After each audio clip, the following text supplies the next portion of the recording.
Is Wuthering Waves worth playing in 2026? I have seen a lot of praise and a lot of criticism around Wuwa, so there is no clear perspective out there. That's why I took my time, did my research, and today I am here to talk about what Wuthering Waves really is about. Before we start, make sure to subscribe and leave a like.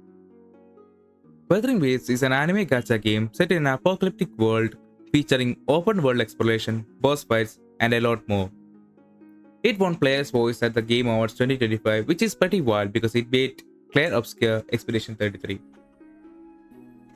Let's start with Wuwa's combat. Wuwa's combat is essentially built around dodging, parrying, using weakness of the enemies, and proper team rotation to maximize damage.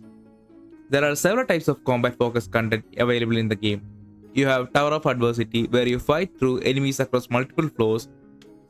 There are tactical holograms, which are easily the most enjoyable combat content in the game. This mode truly tests your skills because enemies can one-shot you if you don't know how to dodge and parry. Yeah, the Souls game masochism never left me. And then there is Wuthering Waves, which is all about mob wave clears. Not gonna lie, when this mod came out, it was pretty bad. And honestly, it still isn't great. But over time, it has at least become tolerable.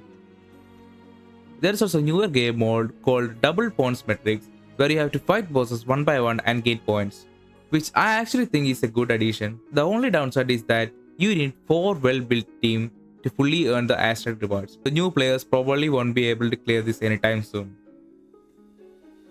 Now let's talk about the characters. In Wuthering Waves, the characters you play are called resonators. There are 4-star and 5-star resonators. Each one is divided by the attribute they specialize in. Air Resonator has basic attack, heavy attack, resonance skill, resonance liberation, intro skill, outro skill, passive abilities, and newest addition, Tune Break. So yes, on paper it might sound a little complex, but in practice it doesn't feel overwhelming. At least not until you start diving into each character kits.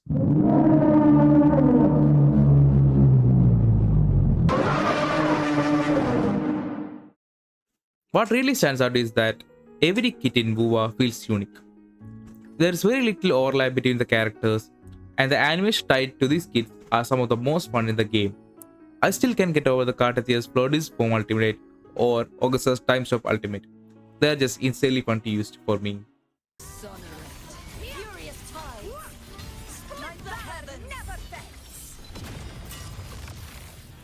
Most of the time, teams are built around 3-star setup, a DPS, sub-DPS, and a support. That's the standard, but Wuwa also lets you break that formula.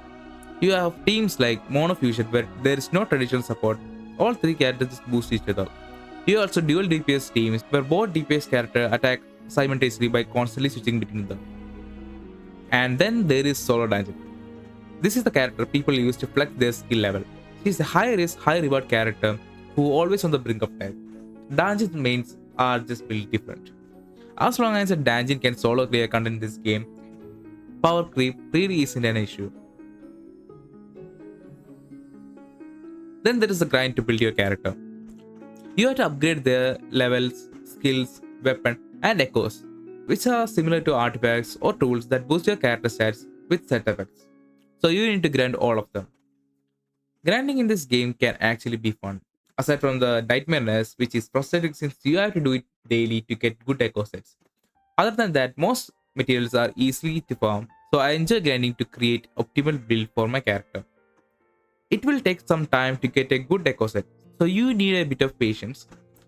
At the start of the game, building a character can be harder, but once you reach Luna level 60, it becomes much easier to create a strong build without too much trouble.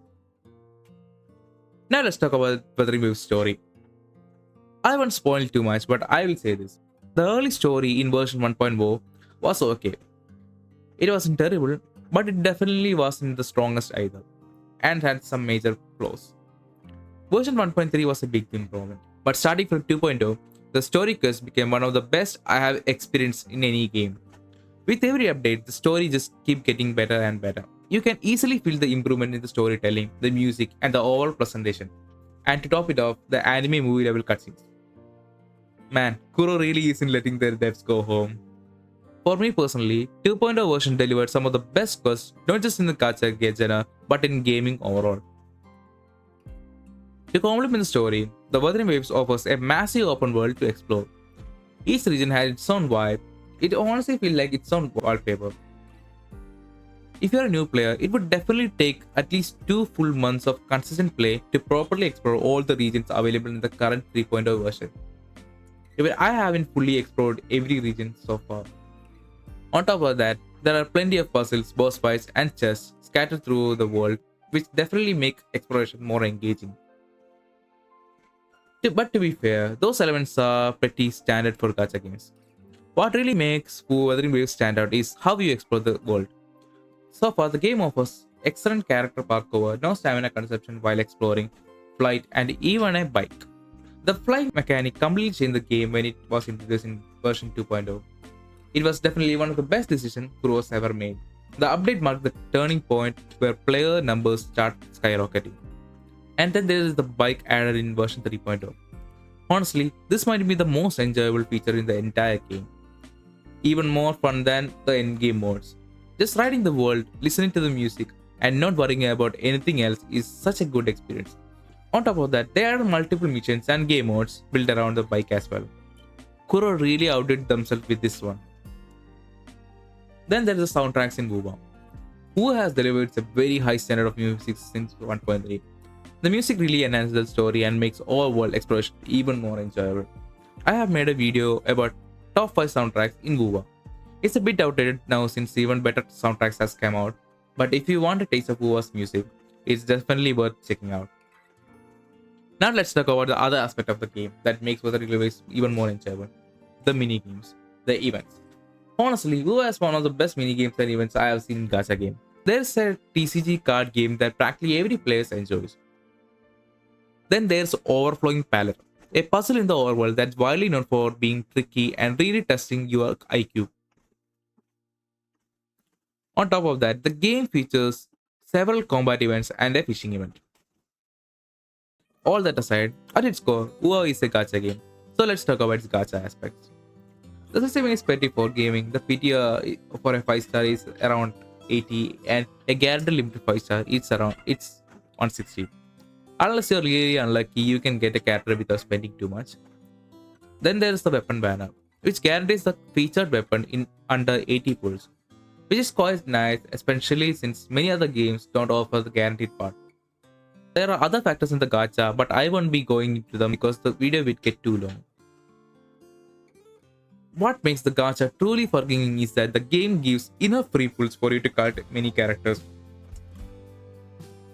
I am an FTP player who started in 1.0, took a break, and came back in 1.4. I have been playing consistently since then, and now have many characters with most of their signature weapons. As an FTP player, I am more than satisfied with the number of pulls the game provides. On to top it off, Wuthering Waves has some of the best game developers in any gaming platforms. The care they put into this game for the players is one of the best things about it. They constantly try to make adjustments and improvements so the players can enjoy the game more. I have never seen the developers this interactive with their community, and the success they are seeing right now is clearly because of their hard work. Honestly, all I have is praise for the devs. So altogether, is Wuthering Waves really worth playing in 2026? My answer is definitely yes. The game keeps improving with every update, shows no signs of slowing down, and its growing player base proves it. If you haven't tried it yet, there's never been a better time to jump in. Let me know in the comments if you think Wuwa is worth it in 2026. If this helps you decide, consider subscribing for more Wuwa content. See ya.